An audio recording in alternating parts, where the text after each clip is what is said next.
Hit Radio, l'essentiel de l'actualité.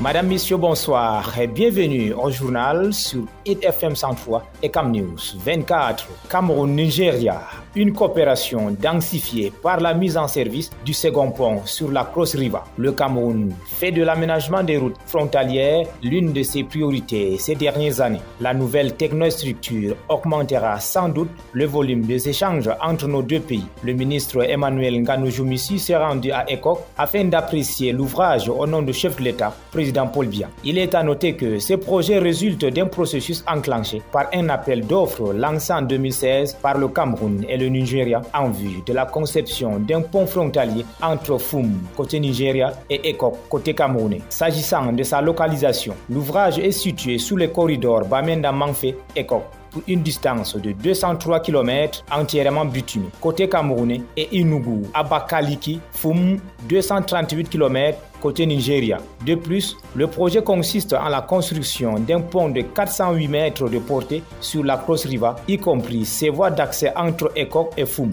Au plan physique, c'est une infrastructure qui domine la Cross River que l'on peut apprécier. Le profil en travers présente une chaussée bidirectionnelle de largeur 3,65 x 2 avec deux accotements de largeur 2,15 x 2 mètres, soit une largeur du tablier de 12,80 mètres. La construction de la voie d'accès côté Cameroun s'étend sur 880 000 litres et côté Nigeria sur 300 000 litres. Lors de son séjour dans la région du Sud-Ouest, le ministre des Travaux publics a effectué le parcours à pied du pont, appréciant au passage les techniques utilisées, soit pour des jonctions, soit pour les revêtements de talus. Un pont qui remplit toutes les promesses du projet sur le plan technique et esthétique, qui vient ainsi densifier les réseaux routiers nationaux et transfrontaliers, qui est achevé en attendant le démarrage des travaux connexes dont le montant s'élève à 9 milliards de francs CFA. Reprise des travaux sur la route Bafang-Kondiok malgré les intempéries. Malgré les pluies qui continuent de tomber dans la zone d'intervention du projet, l'entreprise en charge des travaux d'entretien de la route Bafang-Kondiok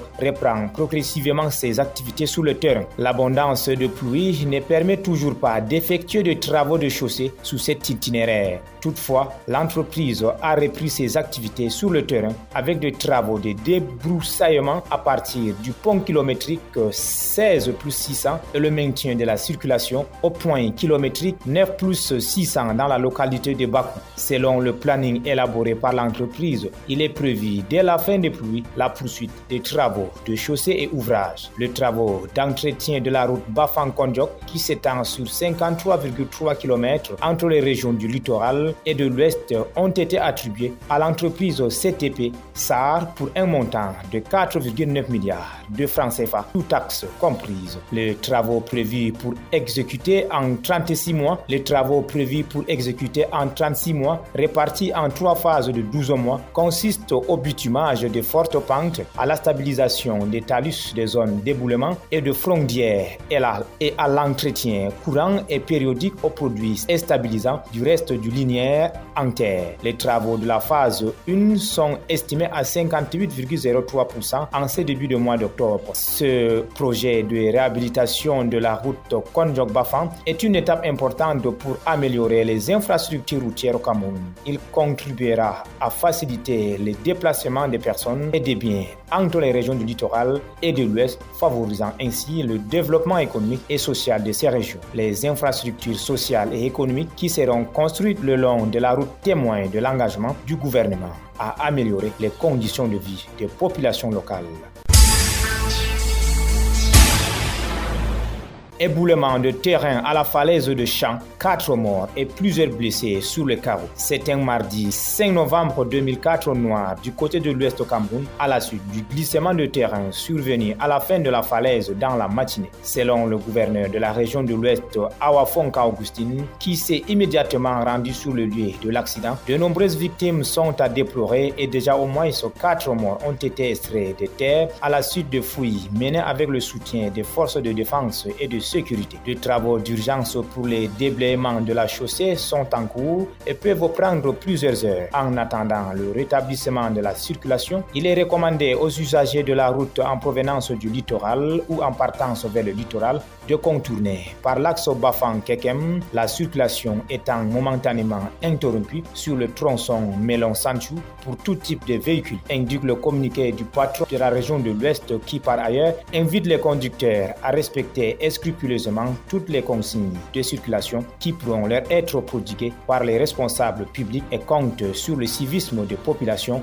de sa circonscription administrative. Ces glissements de terrain a également provoqué une interruption de la circulation routière sur l'axe Champ. Drame à Yaoundé, un élève de 6e englouti par les eaux au lieu-dit Kansonel au Miabang. Après une forte pluie tombée dans la nuit, les riverains du quartier de Kansonel au Miabang ont été témoins d'un drame qui a frappé une famille. Un jeune écolier d'une douzaine d'années en classe de 6e a été tragiquement englouti par les eaux tumultueuses d'une rivière en crue. Aux alentours de 7 h du matin, le jeune garçon tentait de traverser cette rivière transformée en torrent redoutable par les pluies diluviennes. Les eaux atteignant jusqu'à 4 mètres de profondeur ont eu raison de sa prudence. Son passage a été une lutte désespérée contre la force des éléments qui ont rapidement englouti l'enfant. Alertés par les cris des riverains, des volontaires se sont rapidement mobilisés. Les heures se sont écoulées, marquées par l'angoisse et l'espoir des proches et riverains rassemblés. Ce n'est qu'après plusieurs heures de recherche que le corps sans vie du jeune écolier a été retrouvé au bord de la rivière. Cet incident tragique vient rappeler les dangers liés aux inondations qui frappent régulièrement le Cameroun, particulièrement pendant la saison de pluie. Les infrastructures vieillissantes, les aménagements routiers parfois inadaptés et le manque de sensibilisation sur la prudence à adopter en période d'intempéries exacerbent les risques pour les populations. À l'étranger, Guinée équatoriale, l'actualité internationale. Restreint radicalement les téléchargements de contenus multimédia. Depuis le lundi 4 novembre 2024, les utilisateurs des réseaux sociaux, notamment de WhatsApp, sont confrontés à de lenteurs dans le service. Le téléchargement de contenus multimédia est ainsi très nettement restreint. Cette décision prise par les autorités équato-guinéennes vise à arrêter le partage devenu effréné des vidéos mettant en scène le nommé Balthazar Ngonga, ancien directeur général du National Financial Agency d'enquête dans ses ébats sexuels. Ainsi, en Guinée équatoriale, le téléchargement de fichiers multimédia via l'utilisation des données mobiles ne fonctionnait plus sur leur WhatsApp. Désormais, et jusqu'à nouvel ordre, il n'est pas possible de partager des photos, vidéos et audios lors de l'utilisation de la connexion des données mobiles. Le scandale autour de Balthazar Ngonga mobilise déjà les plus hautes autorités de la Guinée équatoriale qui évoquent un comportement individuel qui porte un sérieux coup à l'image du pays. Devant cette situation, le gouvernement a ordonné l'installation des caméras de surveillance dans le bureau. Selon la présidence de la République équato-guinéenne, pour lutter contre les actes indécents et illégaux. Le vice-président de la Guinée équatoriale, Teodoro Nguema Obiang Mangue, a pris cette décision après la découverte des vidéos à caractère sexuel devenues virales sur les réseaux sociaux.